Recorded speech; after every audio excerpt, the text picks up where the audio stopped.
Honorable Salema Sibanbiri, Commissioner for Environment, Bayelsa State. Our distinguished delegates from Pakistan, Senator Sherry Raymar, who's the head of the delegation and former climate change minister of Pakistan. Welcome.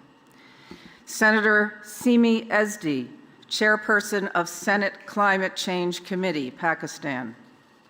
Senator Nuzhat Sadiq. Mr. Asim Khan Goraya, additional Secretary, Senate Secretariat. Senator Nisar Mehman, Executive Director of the Water Environment Forum.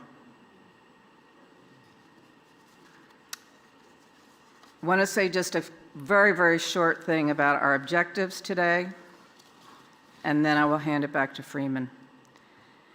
So, what do we want to address today with this Delta Convention? The challenges of the river deltas right now and how they are impacting our local communities. We want to give some insight into the process and progress of the draft of this convention. We want to explore opportunities and platforms to support communities and provide them with solutions. Solutions are very important. We want to explore opportunities to collaborate with governments in river deltas to support communities at the grassroots level. And finally, we want to propose that local communities, youth, and women are the priority stakeholders to address these issues faced by river deltas.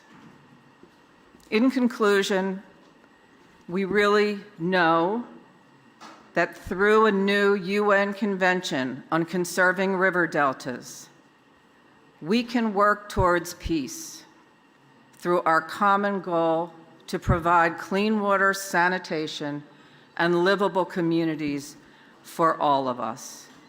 This will lead to direct action to help our communities and fulfill the promise of why the United Nations was formed and what the possibilities are that it can do globally. We have a real opportunity to take action, and I hope that in the next years to come, we will. So before I hand it over to Freeman, I would just like to say that we have very distinguished people here today, many important people, and people who have been working very, very hard that need a voice today. We only have 90 minutes. We're asking everyone to try to be mindful of time. Janine, who is sitting, raise your hand. We know where Janine is, right here, is going to put up a little card just to make people aware that maybe this is the time. And then Freeman and I will also, please, we want to be polite, but we also want to make sure that everybody has a chance to speak. So thank you very much, and I will turn it over to Freeman.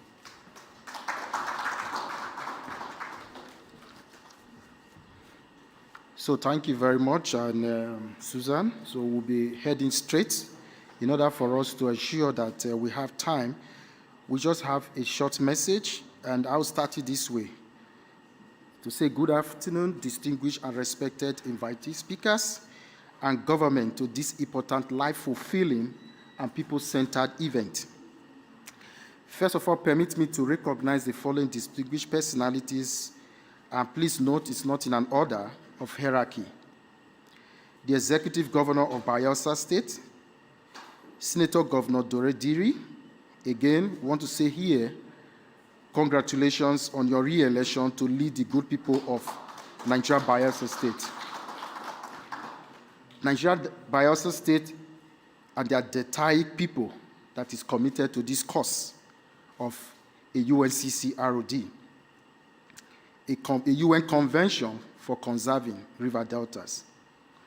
Also, we want to also say the large Senate delegation for Pakistan led by Senator Sherry Raymar and all ministers, friends who are here, and the Honorable Commissioner Directors are all present.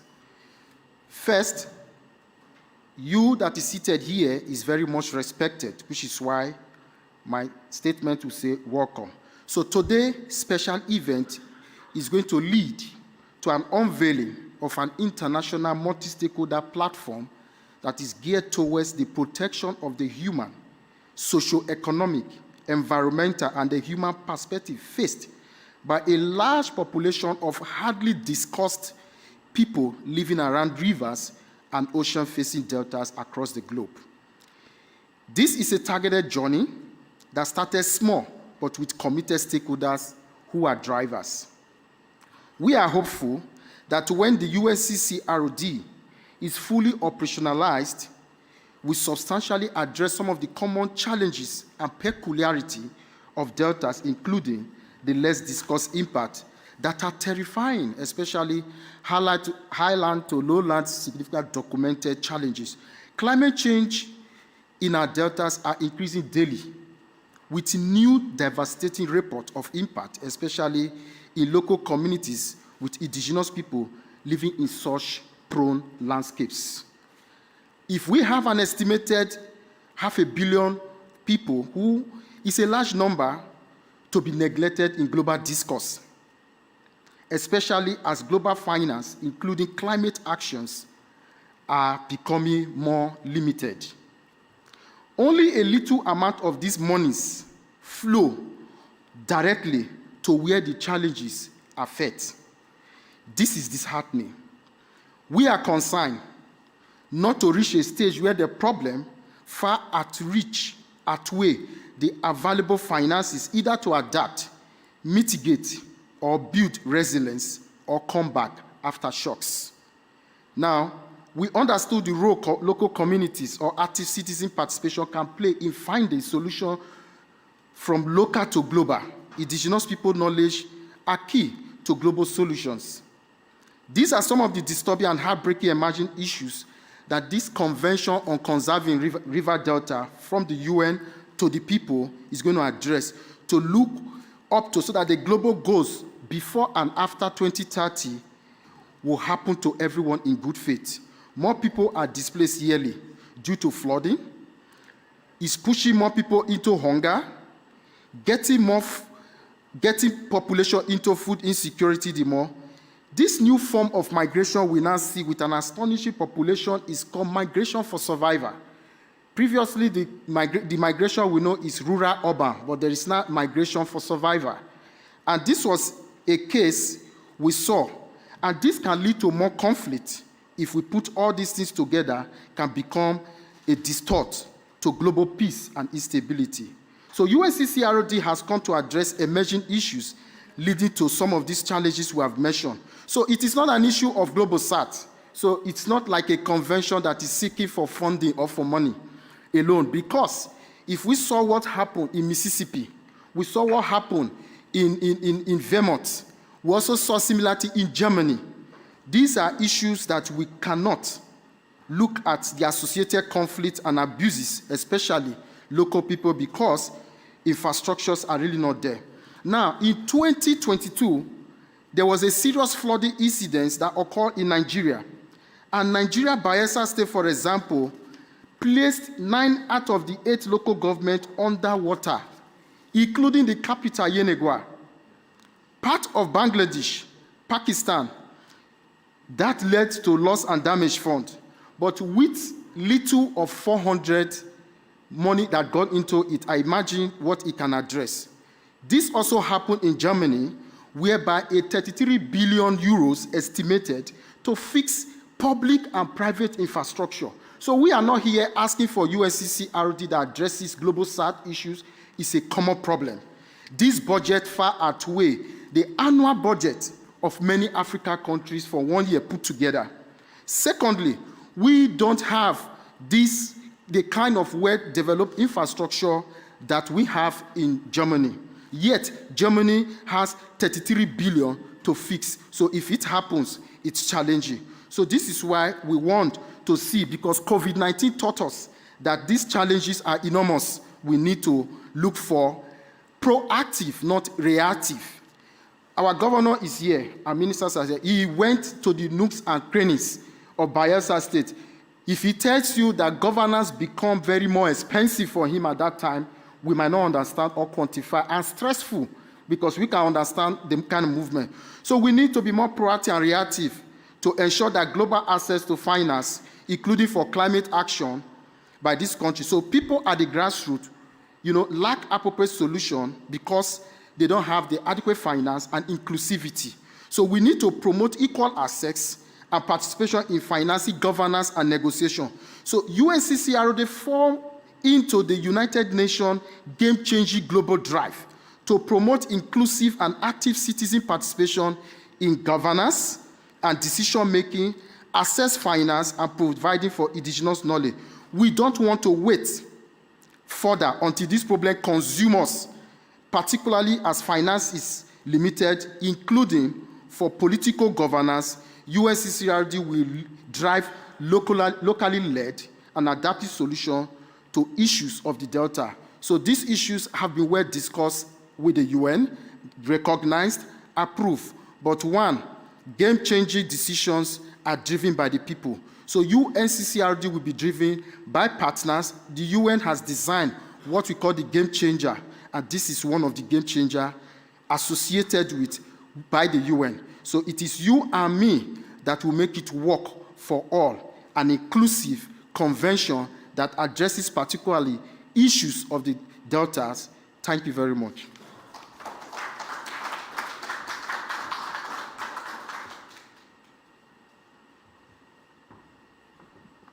And now we are honored to have a high-level UNCCRD speech by the Nigerian Bayelsa State Governor, Diri. Thank you.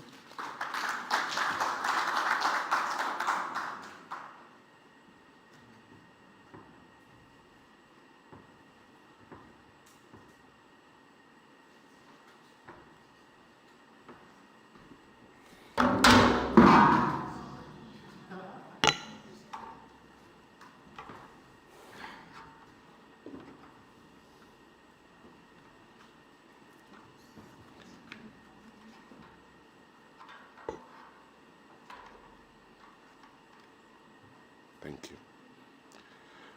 I recognize the high-profile delegation from Nigeria, particularly the ambassador, former ambassador from my state, Ambassador Egali, the Honorable Commissioner of Environment, the President of the Joy Youth Council, another team delegate members that are here.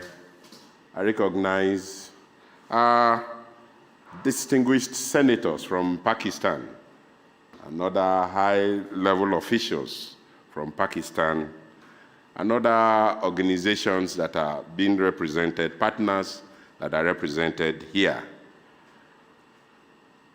This is an address by Senator Diri, the governor of Bayelsa State, Nigeria, at this unveiling of the United Nations Convention for the Conservation of the River Deltas, Expo City, COP28, Dubai, today, the 4th day of December, 2023. Let me, on behalf of the delegation from Bayelsa State, commend the UNFCCC and the government of the United Arab Emirates for the successful hosting of this landmark event, that we can gather here in this picturesque city of Dubai from all over the world at this time underscores our sense of commitment and determination to save our planet. I must state, as earlier underlined by the leader of the Nigerian delegation, His Excellency President Ahmed Bola Tinubu, that the new global impact which is emerging from COP28 gives us all hope for a better tomorrow. This is why I join leaders, especially of sub-nationals from some of the most vulnerable and impacted communities. The Deltas, to re-echo a very clarion call. We need little activism to restate that the world's deltas and wetlands are increasingly facing extinction. Ladies and gentlemen, the matters affecting our deltas are worsening by the specter of rising sea levels, which has severely and severally been discussed at various sessions during this conference. Clearly a product of human activities resulting in the depletion of the ozone layers and also resulting in the melting of the glacier waters. The ocean waters around our coastal areas are swelling by the day. The oceans around our deltas have therefore continued to mount an unprecedented assault on our fishing ports, villages, and towns. In the past few years, at least 20 of our communities have all been extinct as a result of this. According to the scientific reports from our experts between 1991 and 2018, the shorelines of Bayelsa State and its neighboring states of Rivers and Akwa Ibom witnessed considerable retreat and erosion with respective measurements of 81.532 meters, 17.519 meters, and 8.9590 meters. The rates of shoreline migration and erosion were recorded at 11.1 meters per year, 7.2 meters per year, and 5.5 meters per year, respectively. In the context of erosion along the shoreline retreats, the Nigerian's Bayelsa State alone accounted for 66.6% of coastal erosion and shoreline retreat, while Rivers and Akwa Ibom, our neighboring states, accounted for 14.43% and 10.63%, respectively. In October 22 of last year, my state, Bayelsa, encountered a devastating flood, resulting in the near submission of the whole state. And as you heard, indeed, the capital city of the state, Yenagoa metropolis. The United Nations resident humanitarian coordinator and representative of the Secretary General, Mr. Matthias Kemali, who at that time attended to my invitation, said thus, and I quote, "What I saw in Bayelsa reminded me of the images that I saw in Pakistan, and the world took note of that. This is a crisis of major proportion and deserve everybody's attention," unquote.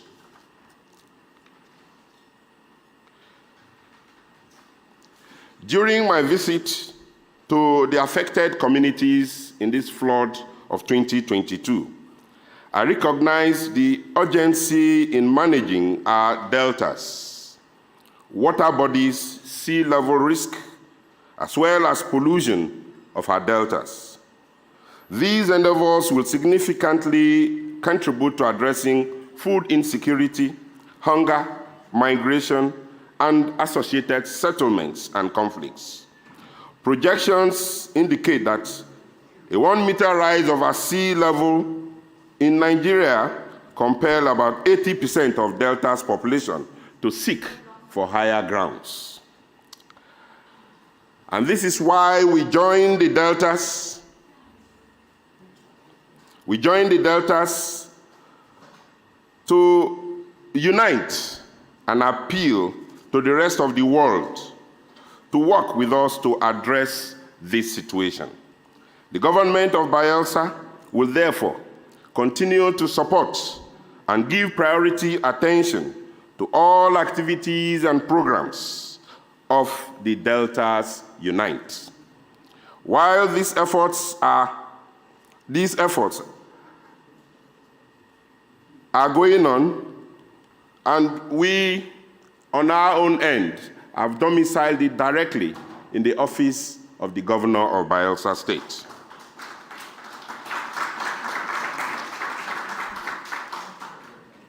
In this regard, I would like to announce the readiness of the government of Bayelsa State of Nigeria to host the inaugural International Summit of the DeltasUNite in Yenagoa, Bayelsa State, Nigeria in 2024. This will enable our various experts who, by the way, have done incredible work so far to further interface and articulate our common position on the pertinent issues of utmost priority to the needs to bring to the front burner a major thematic issue, and especially the United Nations program on the UNCCRD. It is imperative that we engage extensively with the UN and encourage more nations to endorse our coordinated initiatives aimed at safeguarding the lives and livelihood of millions of people residing in the river and oceans facing the deltas. We cannot overlook the undeniable reality that the sustenance of the burgeoning population hinges significantly on these deltas, encompassing crucial global climate change mitigation efforts. Consequently, we must accord paramount importance to the preservation and the governance of these areas.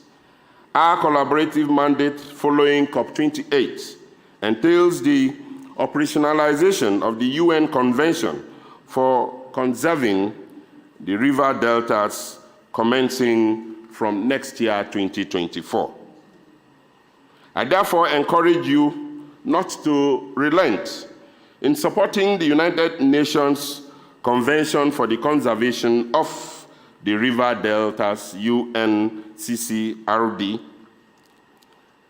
until it becomes operationalized. Finally, permit me to appreciate the United Nations for providing us this platform to further engage and recognize the UNCCRD for the protection of our global delta. Thank you.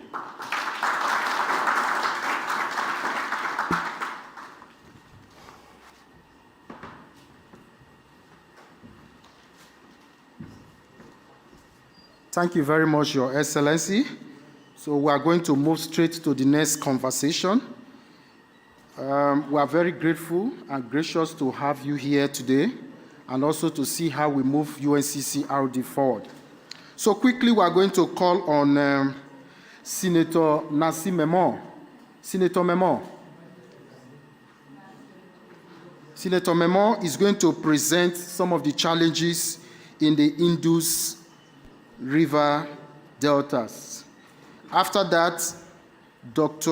Aboje Andrews should get ready to present for the Nigeria so that we can understand some of the challenges. So we'll try to stick to 5 minutes, please. Case studies. Excellencies, ladies and gentlemen, it's a great pleasure for me to be here this afternoon to work towards conserving the data of the globe. In fact, what I'm going to present very shortly is to share with you the fact that we in Pakistan have got the Indus River, which is one of the large river basin, and Indus River shares the water with 4 countries, starting from China to India, Pakistan, and Afghanistan. It travels around 3,300 kilometers all the way with these countries and ends up in the Arabian Sea, in the Indian Ocean. And during this time, you can imagine this is benefiting millions of people. In fact, if I were to say it's a lifeline for Pakistan's 240 million people, it will not be an overstatement. Therefore, we need to ensure that it is clean and it is environmentally well protected. Coming back, as you can see on the left side, this is the Indus. It comes down to the last mile is the Indus Delta. In fact, Indus Delta is the 5th largest global delta in the world. And this delta is, in fact, part of it is the mangrove system of plantations is part of it, and which is 7th largest mangrove habitation in the world. And mangroves, as you know, these plants are protecting not only the human, but most of the fish and fauna is protected. And therefore, both of these are today endangered by 2 aspects, as you can see up there, is the climate change, as we have been talking about, and also with the flow of the water to the delta. Because if the necessary delta water is not flown, then the delta is affected and the life therein is affected. In fact, if you look at the challenges that we are facing, is the high risk of the coastal pollution as well as the flooding. Governor has already spoken about the floods in Nigeria. Pakistan's floods a year or 2 back, last year, have affected, in fact, 33 million people. And it has caused a damage of 30 billion, which has been recognized by the UN Secretary General when he visited there. And so it has a major impact of the climate change was these floods. Coming down with the climate change, the sea intrusion has come in, which has destroyed the good agricultural land. And when that happens, it is also land degradation take place. And the groundwater that we see is, in fact, is poisonous at places where you can see that if pollution is there, then you need to protect that part also. Now, at all of these challenges that we have, we see that there is a livelihood problem, there's a human migration, and this migration, wherever it has taken place in the world, we are not the only delta, but all the delta where the migration takes place, it brings in the socio-economic, political, and cultural, as well as environmental issues. Now, having said this, what we are expecting and why we are part of this United Nations CCRD, the convention that we are today unveiling in this August forum, is because we believe that this forum will bring all the stakeholders together on one platform, and it will create awareness. So we are here because the creation of the awareness that is expected at the global level, at the national level, and in all the regional level. And then secondly, I'll say, all of this can only be done if there's a private and public partnership. As you mentioned very rightly, Governor, that there has to be, everybody has to join hand. And more important is that we cannot leave it to the government. We have to have the private sector because they bring in, and this is happening all around the world. And even in the COP, you see that there are all the companies that are there, private sector, and they are working on this. I will now touch a very important issue of the transboundary issue, because we are sharing the water with India, we are sharing the water with other countries. Therefore, there has to be a good understanding, and that's where the United Nations comes in, That's where we all come in. And all of this, if we achieve in the UN,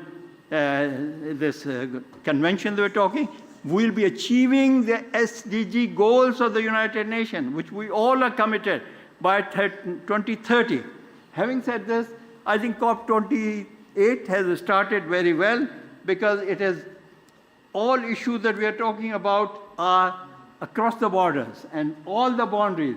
And it talks about nature, life, and livelihood, and also the president, incoming president, the Honorable Minister Jabir, has already announced that there will be not only migration, there will be mitigation, but there will be twice the adaptation.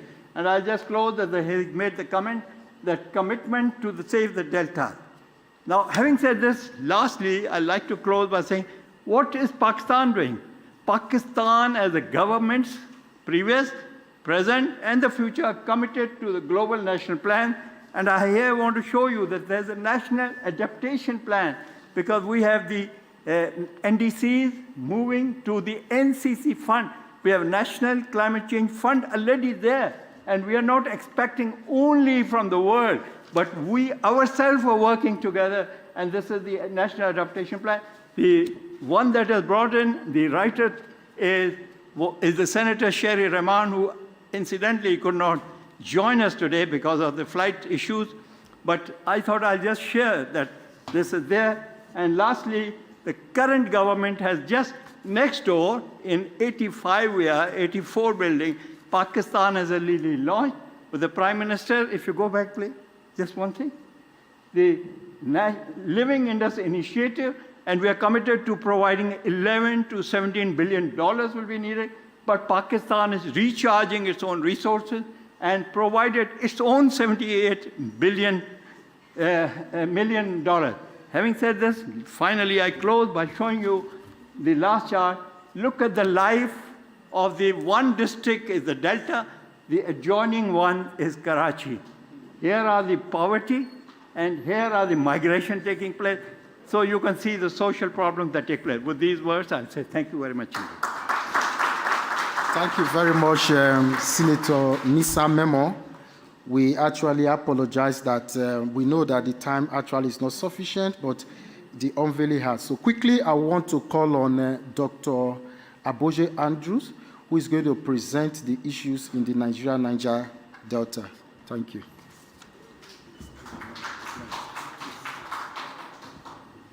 Thank you, Freeman. Good evening, everyone. Certain nuances have been showed that cuts across all the deltas.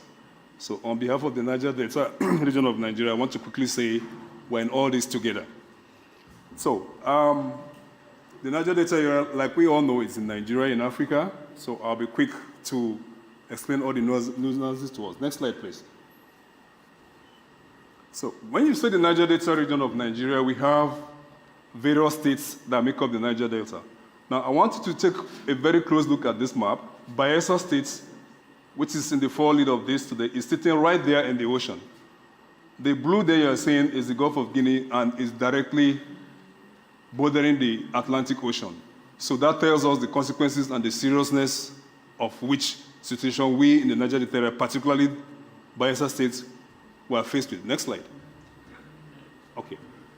Now, our situation in the Niger Delta is so dire that the African Development Bank carried out a specific study concerning Nigeria and narrowing down to the Niger Delta region. And it tells us that Nigeria has over 200 million persons, and I'll be quick to let us know that this over 200 million citizens in Nigeria, whatever affects them, affects the entirety of Africa, and they are heavily sustained by the activities that go on, particularly in Bayelsa State and in the Niger Delta area. So I want us to understand the seriousness of the position of Bayelsa State and the Niger Delta area, on which the majority of Nigerians depend, and of which the African Development Bank has recognized that if it goes well with this region, it is going to influence Africa. So we're directly talking about over 200 million people. Now, we have seen this picture before, but I want to give us the nuances of what happens underneath the aerial view. Underneath this aerial view of what we're seeing is loss of lives, loss of sources of livelihood, trauma that you cannot even measure. Characteristically in Bayelsa State in particular, where we live, we have direct contact with this environment and other things that go beneath. So what you see here, underneath it are things that we're going to live with it for the rest of our lives. And that is why we're making a case that if we go through this trauma again, the entire Niger Delta goes through the trauma, and the entire Nigeria goes through the trauma, and the data the African Development Bank showed us of over 200 million people will go through the trauma. So we are here today to make a case that we don't want a repeat of this any longer. Next slide. So we have explained and we've heard severally what climate change does to us, particularly in the Niger Delta area. We have seen increase in sea level rise. We have seen coastal erosion. We have also seen where persons have moved further into the hinterland, as Excellency has explained. And particularly, we have also seen cases of saltwater intrusion. What that does to us in the Niger Delta area, particularly in Bayelsa State, is this. We have a relatively short water table. The interaction between the surface water and what we have underneath. So, we have situations where the salt water is now what our people drink, and it has given us serious illnesses that we have to contend with. In our locality, we call it sweetie. What that means is you have sensations that makes you feel good. It is coming from the effect of salt water to the surface water. Then we also have reduction of forest resources, and then when we lose our forest, we will lose our major sustainers. We all know that the Niger Delta area, particularly in Bayelsa State, we have one of the largest reserves of mangrove vegetation in the world. So when this flood happened, particularly the one in 2022, we lost a lot of our resources, and that has put pressure on us. And we also have other activities that further aggravate the effect of climate change. We don't have adequate understanding, and we have persons among us who still are concerned that they do not understand what we're talking about climate change, and we also lack the skills to combat the effects of climate change on our people, on our environment, and our resources. Again, our region, the Niger Delta area, sustains the oil and gas activities of Nigeria and indeed West Africa. Next slide, please.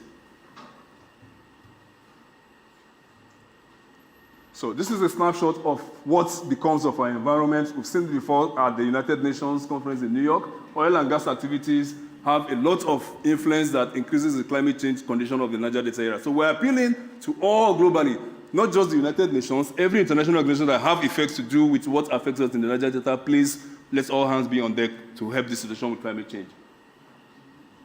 So what are the areas we can have support with? We have partnership goals we want to achieve. Next slide. Next slide, please.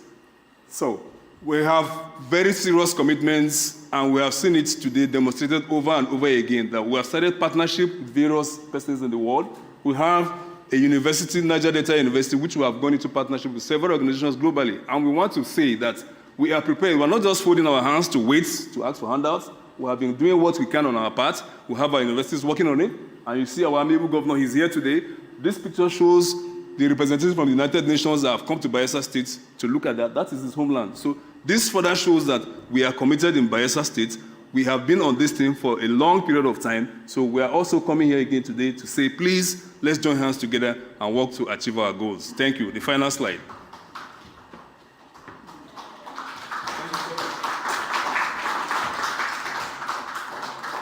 So thank you very much. So the photo was with His Excellency and Leslie, who is the head of the Terra Global Capital in the United States, who came, were actually advancing a RED program and project in Bayelsa State. Thank you. So quickly, Professor Asim Zia is going to present the issues in the Mekong River Delta in Vietnam. Thank you. Asim? Well, thank you very much. I'm really glad that we are congregated here to discuss the UN Convention. I want to present a little bit a slightly different perspective, both the global aspects, but also the integrative highlands to oceans perspective that is needed, because what is happening in deltas is not only caused by the problems in the deltas, it's caused by the problems that are outside the deltas that range from global climate change all the way to highlands to oceans problems.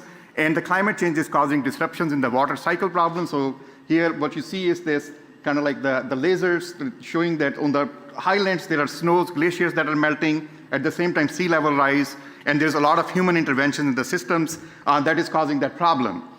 So on behalf of the Transboundary Watering Cooperation Network, you have heard from Indus and Niger Delta, but I want to add some of our other partners who are part of the Twin Network who couldn't be here, especially Mekong River Basin, Jordan River Basin, and Amazon River Basin, and Nile River Basin. I see one of our partners just showed up from the Nile River Basin. Really, thank you so much, Amira, for being here.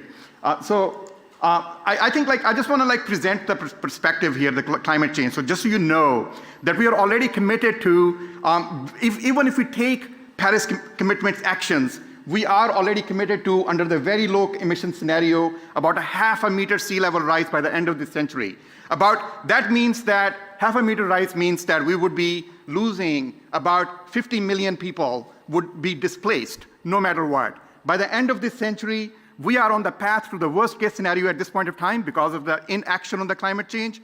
For that reason, we are looking at about 1 million people would be displaced by the end of this century. That is if the Antarctic ice sheet does not melt. If the Antarctic ice sheet melts, this is from the IPCC 6th assessment report, we are looking at about 1.5 meter rise in the sea level by the end of this century. That means that because the deltas and the coastal areas are almost at the sea level, we're looking at about 1.5 to 2 billion people being displaced. So it's very essential that in this meeting, we declare fossil fuel companies as climate criminals, because they're the ones who are going to be leading towards this action. And I think we need to make the statement here that UNFCCC has failed to deliver on the climate action. For that very reason, we need a new UN convention on conserving river deltas. As I mentioned, we have, you heard about the Indus Basin.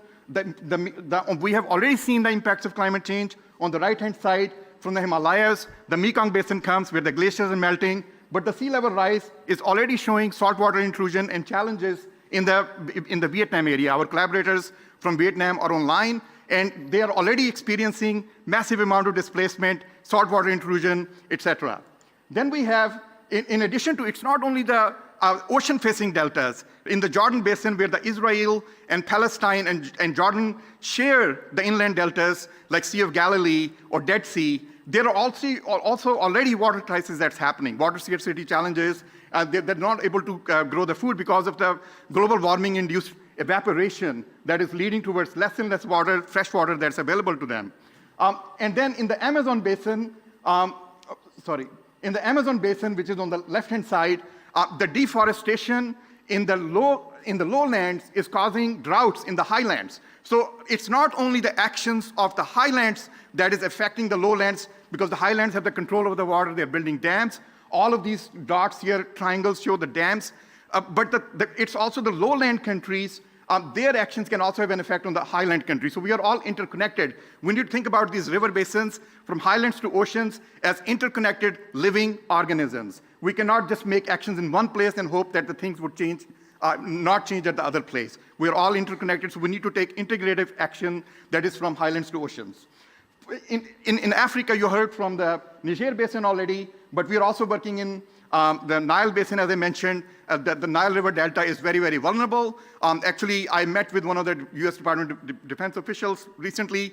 They said they cannot sleep at night because of the threat of war that surmounts between Egypt and Sudan, and further up in the northern areas where the dams are being built. So we need to think about really that it is a serious global security crisis that we need to face and address that in a format that the UNCCRD can provide. Similarly, we have collaborators from Congo River here. Congo River Basin is also as much vulnerable as the other basins. Finally, I just want to very quickly sum up. We organize series of focus groups and workshops to synthesize from global delta communities what are the challenges. So this is a very high-level summary. So the local deltas, we have these challenges happening at 3 different scales. At local delta scale, as you already heard, it's saltwater intrusion, acidification, we have agricultural land degradation, wetland and mangrove degradation, arsenic and water pollution, coastal flooding, flash droughts, heat waves, lack of access to clean water, poverty, loss of livelihoods, migration, loss of fisheries, dwindling critical infrastructures, and land subsidence. The land is subsiding. So it's basically, it's not just stagnant, land is also cannot bear the weight of the water, seawater that's coming there. At the regional basin scale, increasing construction of hydropower dams, and some of the pictures that I showed, it shows you the exact number of dams that are being built.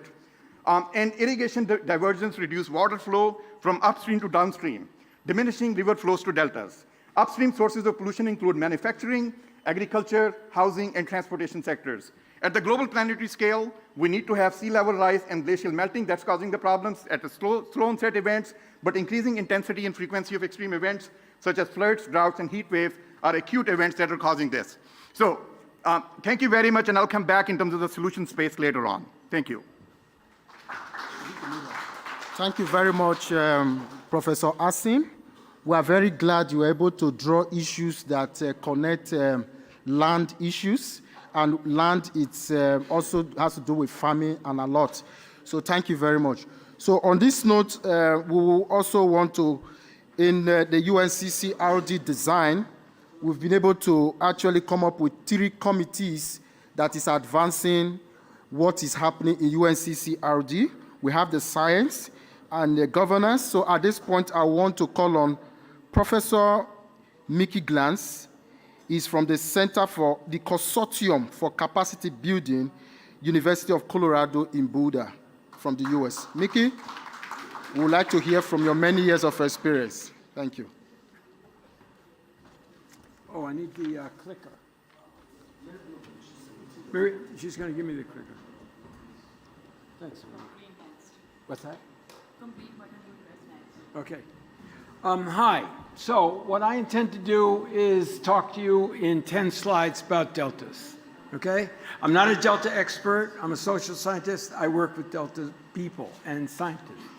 I help to put together scientific interest in the deltas, because if we're going to have some kind of movement in the UN, it's got to be science-based. And this is science-based. And I have some new news about that.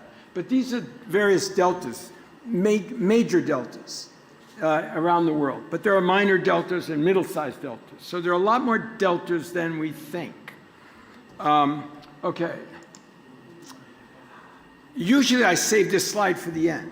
But I decided, you know, at the end it's already hurry up, 1 minute, 30 seconds, and your best thoughts are gone. I took a picture of this T-shirt in, I think it was 2006 or 2009. And this was on the kids from Samoa, this T-shirt. You have been negotiating all my life. You cannot tell me you need more time.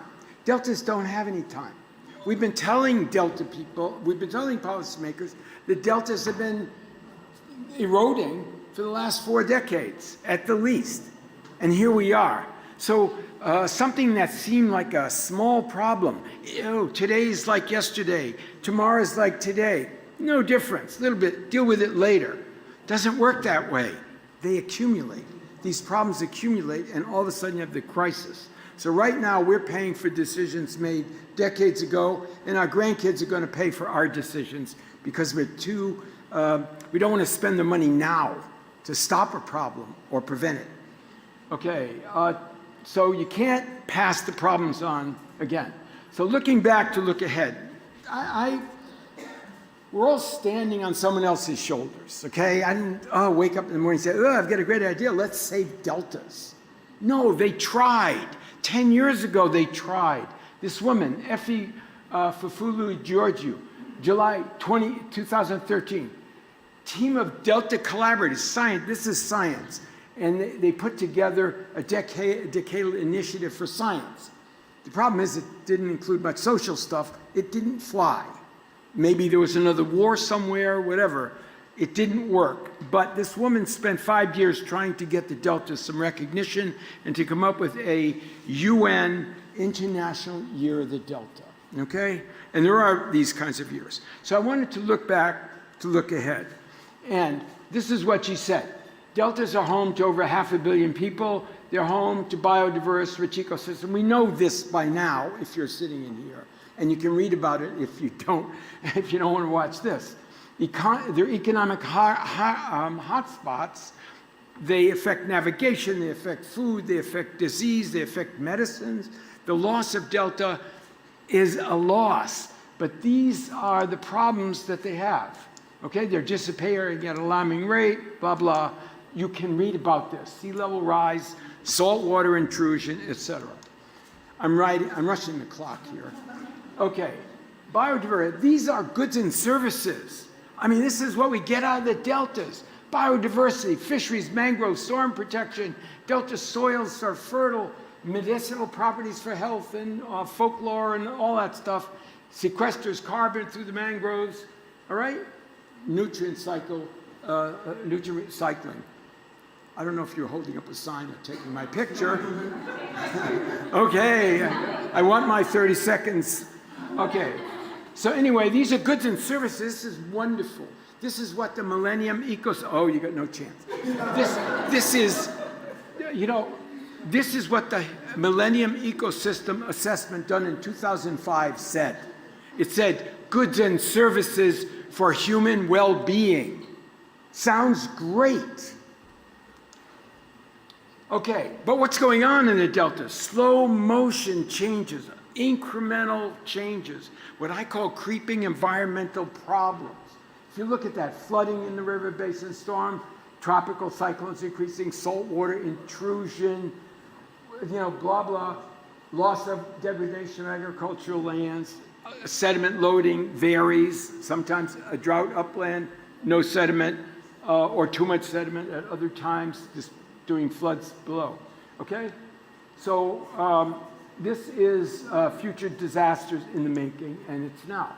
Here's this thing I did called Hotspots, yeah, Hotspots Pyramid, okay? Now, not all changes to the environment are bad. I want to live somewhere. I'm not pushing anyone out. I got some space, I'm going there. But after a while, it's like mangroves. You cut down a piece of mangrove to raise some shrimp, okay. Somebody else does it, okay.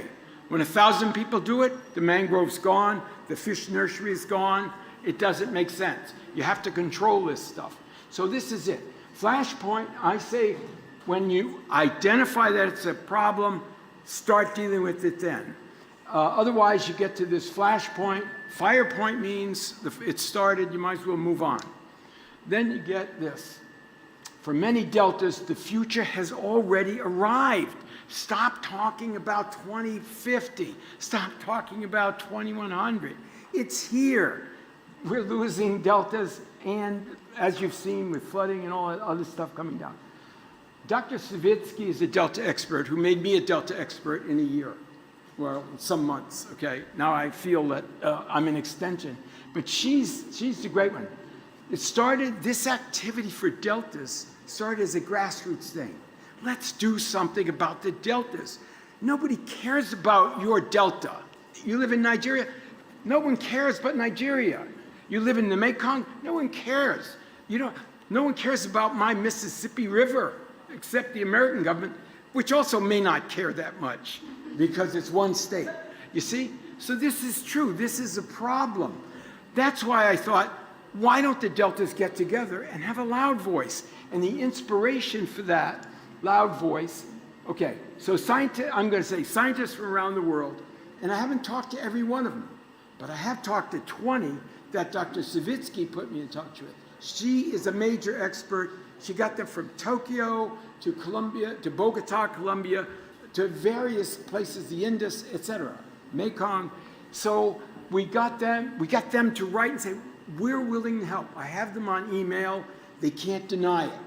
You've got, we'll help, we'll advise, we'll give you advice, free. We want to do this. The time is right. We tried 10 years ago, it didn't work, okay?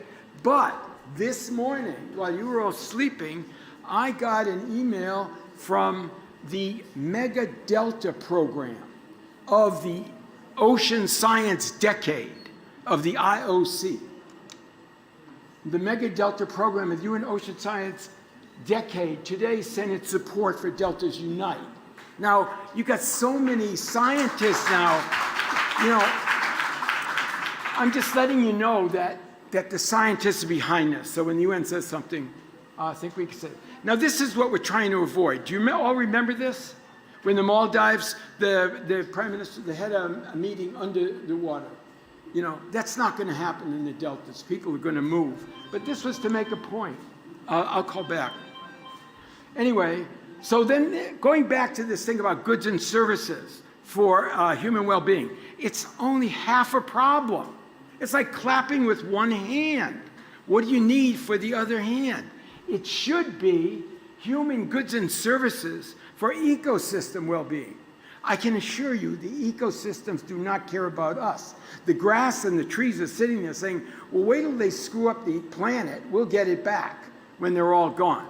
So I think this is one of my major points, okay? It's time for the Deltas of the World Unite. We're not the first to do it. No one cares about anybody else's delta, a desert. Nobody cares about anybody else's island nation. They got together. Desertification got together. They have a convention. AOSIS gets attention. Rather than one island, 31 got together. They have a loud voice. Deltas can have a loud voice. Okay, even if you're on the right track, you'll get run over if you just sit there. The point is, climate change future is arriving earlier than expected. The good news is the 2020s are now the 2050s.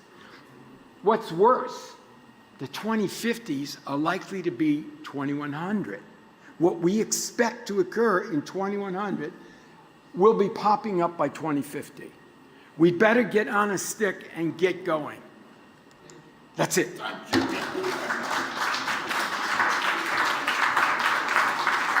I did it on time. Who said so? Mickey, you did it. Anyway, thank you very much, Professor Mickey Glantz. Actually, I think I made a mistake to have said, Mickey, we need to hear from your over 30 years experience. So maybe that's why you took additional 2 minutes of my time. Mickey, is this for you? Then I'm going to keep it. You won't see any better. All right, so thank you very much. So in the process of Professor Mickey making his presentation, thank you very much. We had some dignified persons who also walked in, and we just want to quickly recognize them. And we had the governor of Taraba State, Nigeria Taraba State, who walked in. He could stand up for recognition. His Excellency Ebu Kefas. Welcome, sir. Also, we had Honorable Julius Pondi.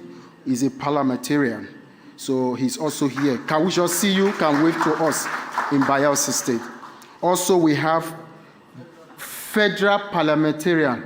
So we are happy you are here. So when we leave here, all the commitment we are looking for, we are just going to hold you before we get back to Nigeria to just sign that part for us.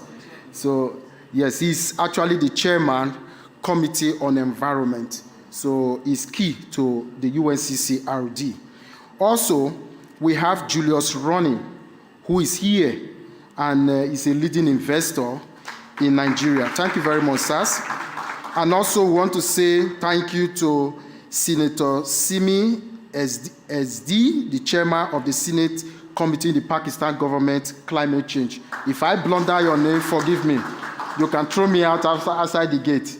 Thank you. So we also have Senator Nuzayat Saidi, who is here. Welcome. Then we have Mr. Asim Gyan Goraya. Am I right? Did I call it correctly? Then I deserve citizenship in Pakistan.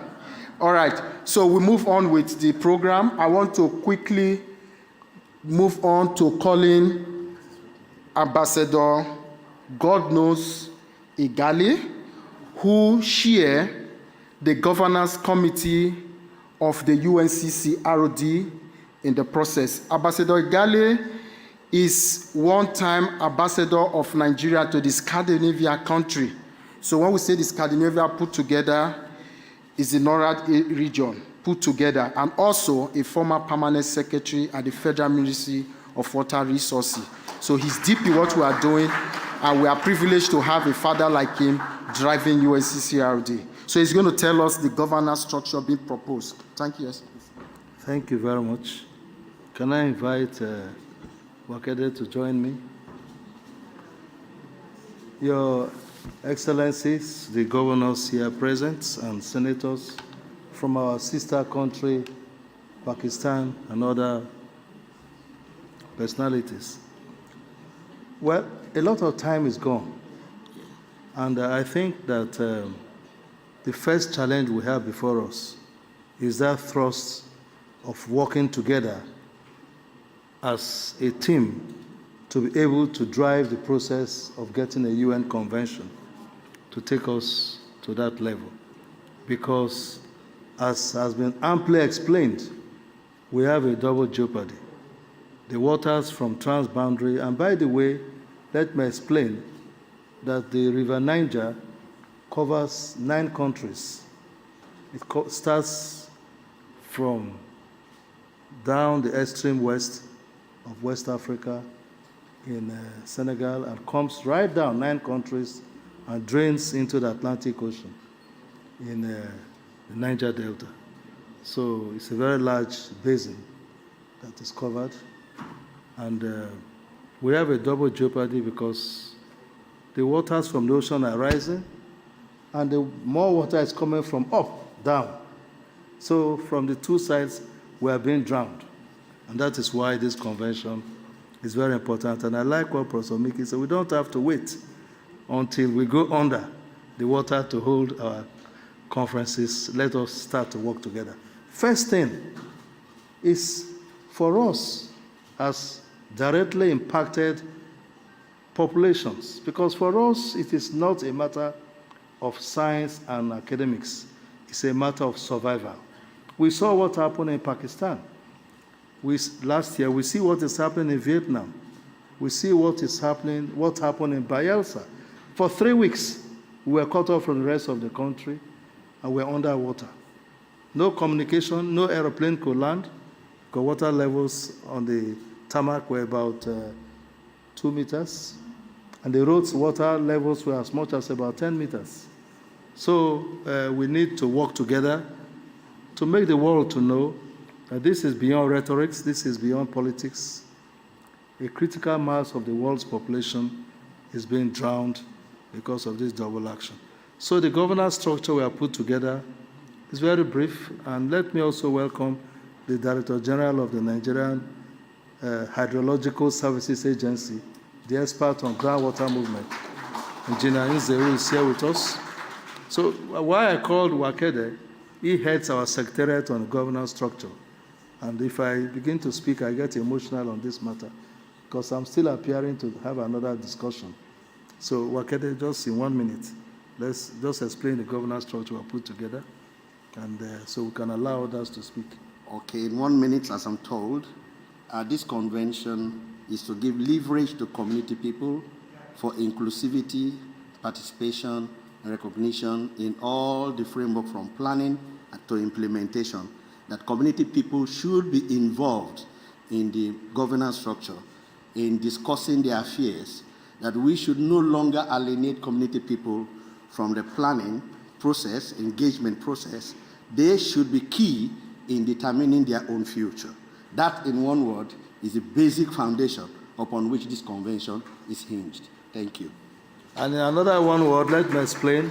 It is from bottom to up. We have the experience of what Chief Bill Knight who started in a place called Akassa, where the community people started to be in charge of their climate issues. And today, we have those structures, and that's what we recommend, that this convention should be, whether in Vietnam or in the Mekong Valley or in Niger Delta, the communities should be those that will start the process and will build up from there. Thank you very much.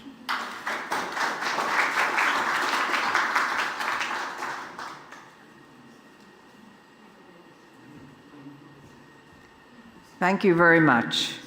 We have about 20 minutes left to our session, and we have a lot of very important things to still hear from. So I'm asking people to really be brief, because we want very much to have our panel.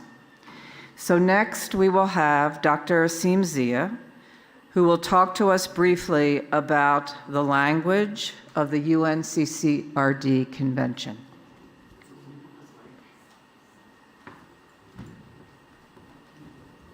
Well, so I have to cut down my 7-minute, the text that we're working on the UN Convention into 2 minutes because of the shortage of time. So I will be provide you high-level overview and of what is being included in the conventional draft.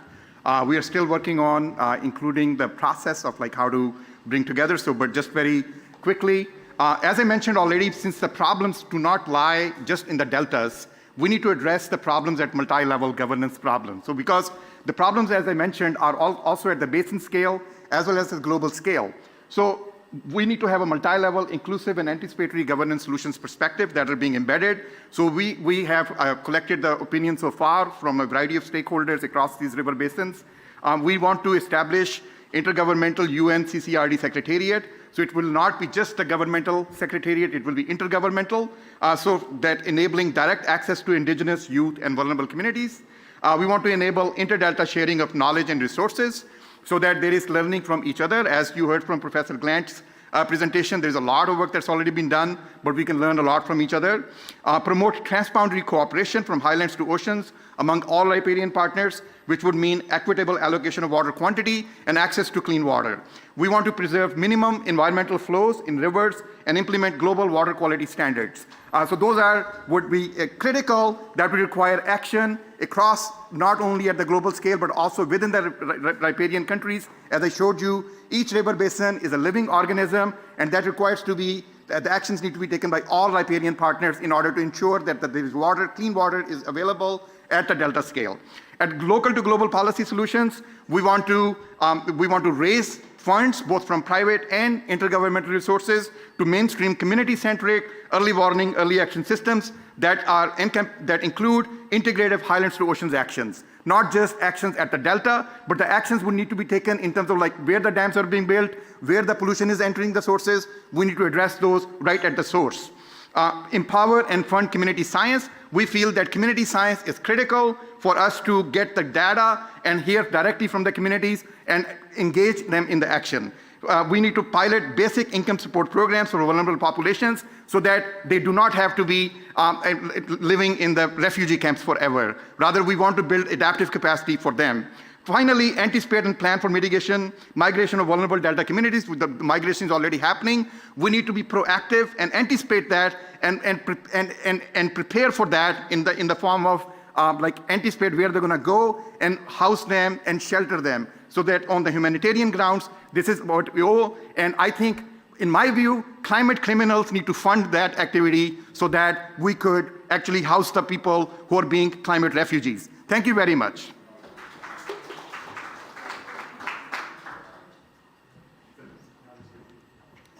Now we are honored to hear from our Pakistani delegation for Senator Simi Ezdi, Chairperson of Senate Climate Change Committee, Pakistan. She will make a statement. Thank you.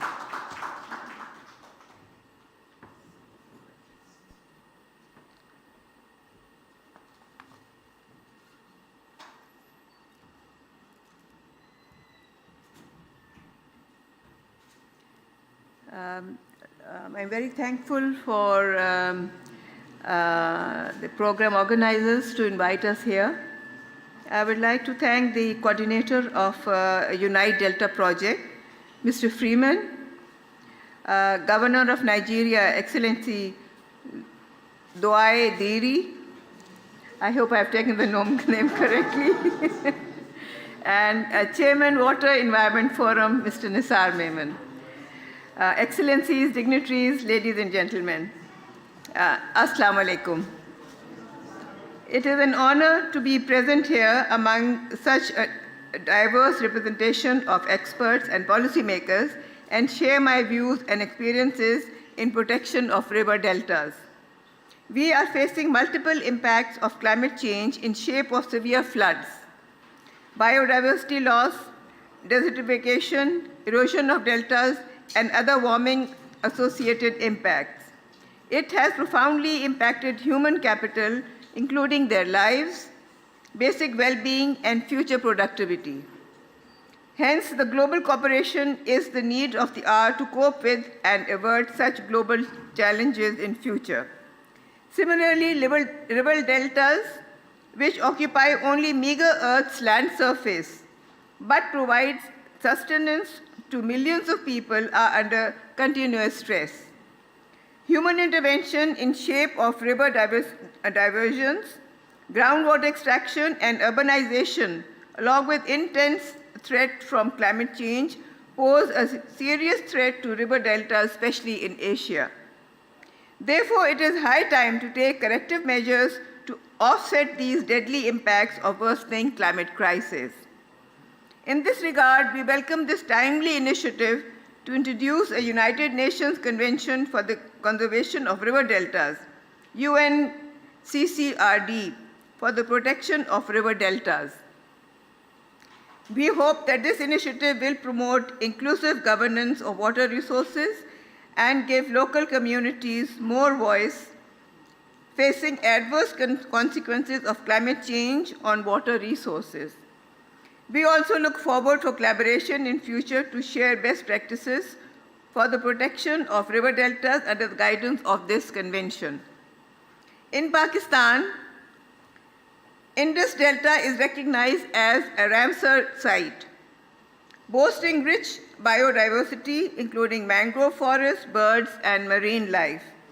However, due to constant human interventions and climate changes, has led to many destructive effects, including increased subsidence rates, high surface salinization, increased pollutants, and greater salt water intrusion into both the estuaries and the aquifers. This led to a loss of agriculture and fisheries, a major source of income to delta inhabitants.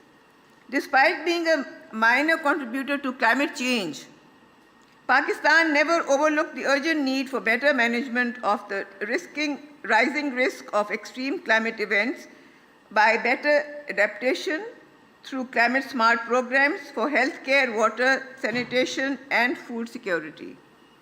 The Parliament of Pakistan has also passed Pakistan Climate Change Act 2017. The new law establishes a policy-making climate change council along with Climate Change Authority to prepare and supervise the implementation of projects to help Pakistan adapt to climate impacts and hold the line on climate-changing emissions. We are a country with a choice on climate adaptation and mitigation.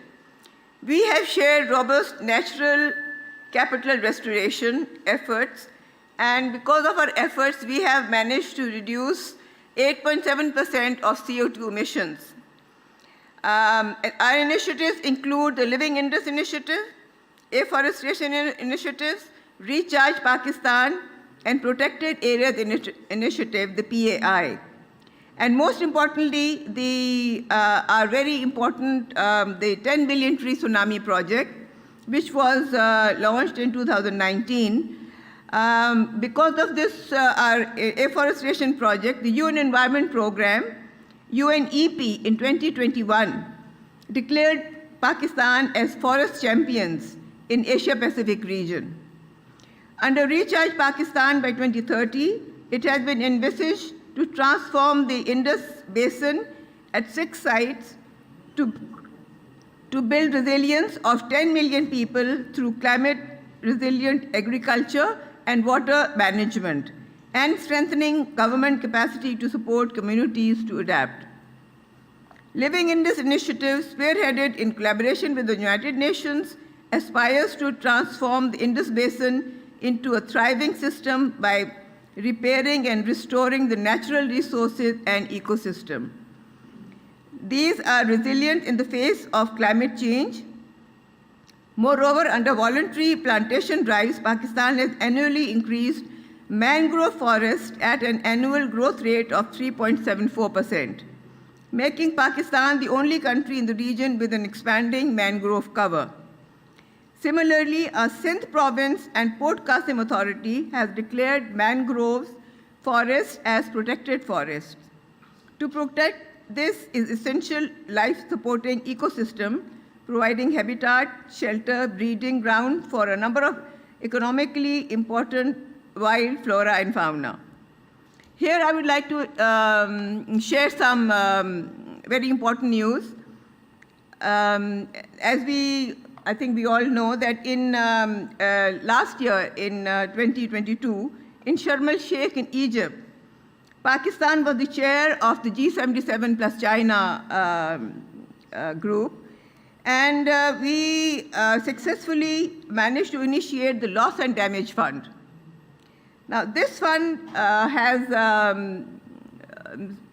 started receiving contributions, and I'm very happy to say that UAE has given us $100 million, Germany also $100 million, and US $17.5 million. Here it is very important to emphasize that we start programs, but we don't see them being implemented fast. This Loss and Damage Fund is for the people affected by floods and other adversities. We need to emphasize also that the Global South needs to fulfill its commitment and add to the fund. Countries like Pakistan is in sheer need of it. Faced with imminent threats of climate change, we support the UNCCRD, critical for protecting our river deltas, and look forward to enhanced regional and international interventions in this regard to collectively achieve all our targets and aspirations. Thank you. Thank you very much. I would like to call Professor Augustine, Grace Ananda, Michael Cullen, and Rebecca Apapa, if you could just come up, please, to the microphones. Basically, we're going to have time for just one statement. And these are all have done incredible work, these 4 people. So I lead you, because they don't have time today to really do a full presentation, to lead you to their work online, because it's very, very important work. And we're truly sorry that we've had so many important things to have to cover, and we need to do the unveiling by 6:15. So that's why we want to just go on. So if you could please just introduce yourself, just your name and your title, and then make a statement for what is the most important part of the work that you're doing right now.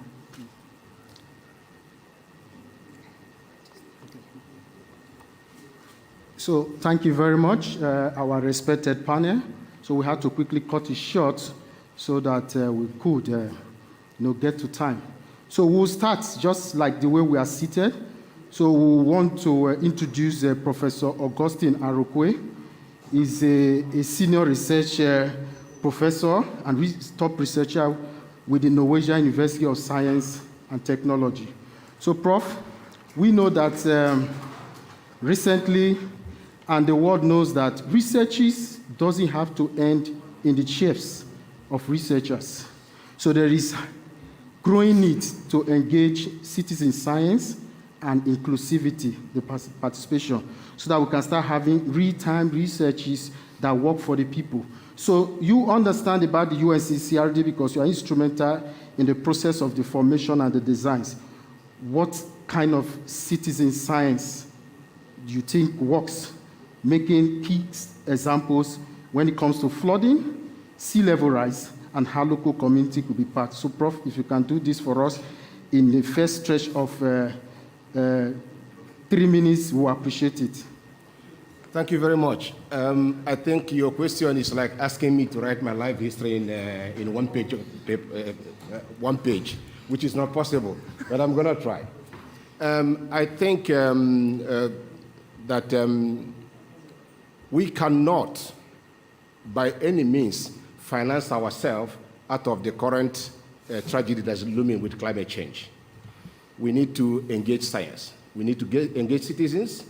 I have had the privilege to supervise a PhD fellow from the Niger Delta, Nigeria, that worked on developing ethical guidelines for multinational companies in order to have a framework on how multinational companies will operate in Nigeria with regard to pollution. I was very much encouraged by your presentation because you touched some aspect of climate change that I think was very, very important, which is pollution and contamination of groundwater and pollution. When I was in the Niger Delta, I saw the real impact of devastation from pollution. And of course, we must understand, there will be no climate change without pollution. That is a fair statement. There will be no climate change without pollution. And we must address pollution in parallel with dealing with climate change. It's not about, because if we, through climate change and pollution, destroy human, social, and ecosystem services, we are done. We are basically done. And you must understand, the deltas represent one of the vulnerable ecosystems in the world, both in terms of species diversities and other ecosystem services. And we cannot afford to let them go down. It's already getting late, and we need to address at least minimizing emission that produce devastation in the environment. And then by that way, we can deal with the issue itself. We must understand too, the entire surface of the earth, 72% of the entire surface of the earth is covered by water. And about 4% of that is fresh water.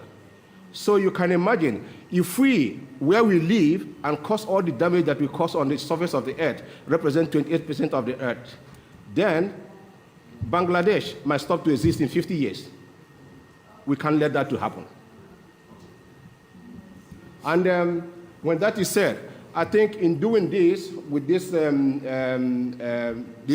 new initiative, we must engage citizens because they are the grassroots. And of course, we must support science so that the younger people will understand what it means and prepare themselves for adaptation that might be very, very necessary moving forward. Thank you very much, Prof. So quickly, we will take the conversation to Grace Ananda. Grace Ananda is the Gender and Policy Advocacy person for the Habitat for Humanity International. She's in charge of the African region. Grace, quickly in 2 minutes, please.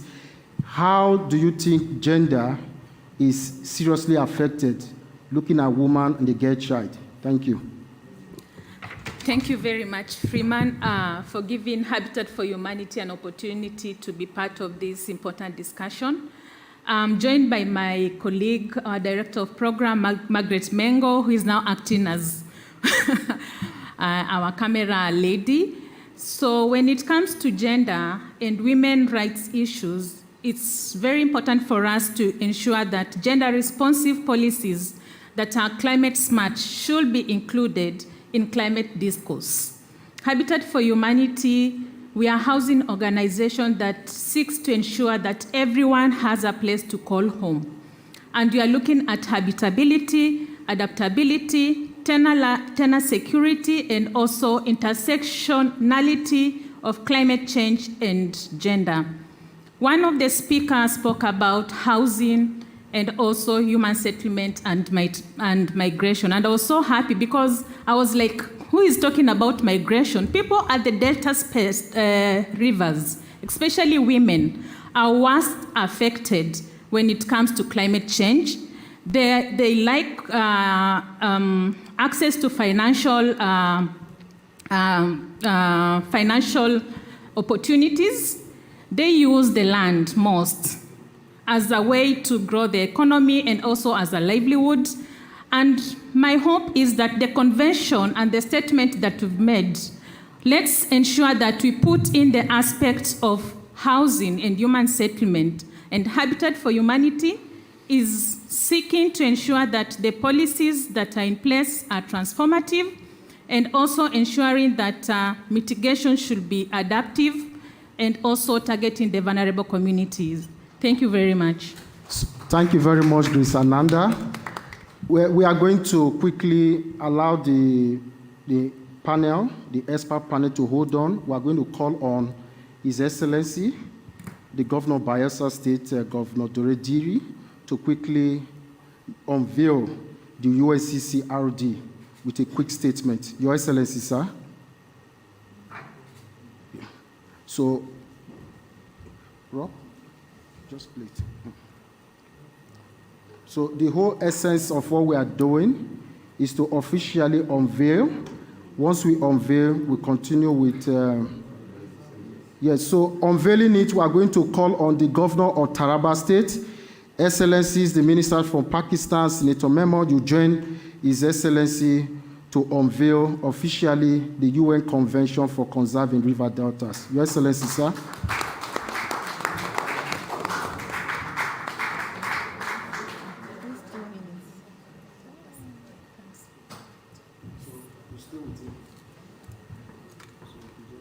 Is there any other thing that we will hold on to?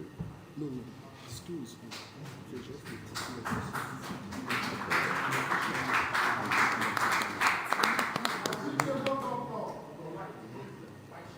Well, my very senior government officials and partners in this hall today, on behalf of all the impacted countries and peoples of this world, climate change and its impact on the rivers and the deltas, we hereby unveil the United Nations Convention for the Conservation of the River Deltas.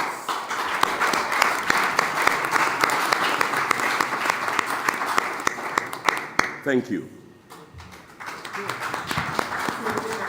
Quickly, before Excellencies leave, because our time is up, so I'm going to apologize to the rest people on the panel. You could just stay for a quick photo. Let's take a quick group photo. I'm so sorry, Michael Colin and Rebecca Apapa. When you have dignitaries around, sometimes you lose some time because you can't dictate too much for them. So please, a group photo quickly.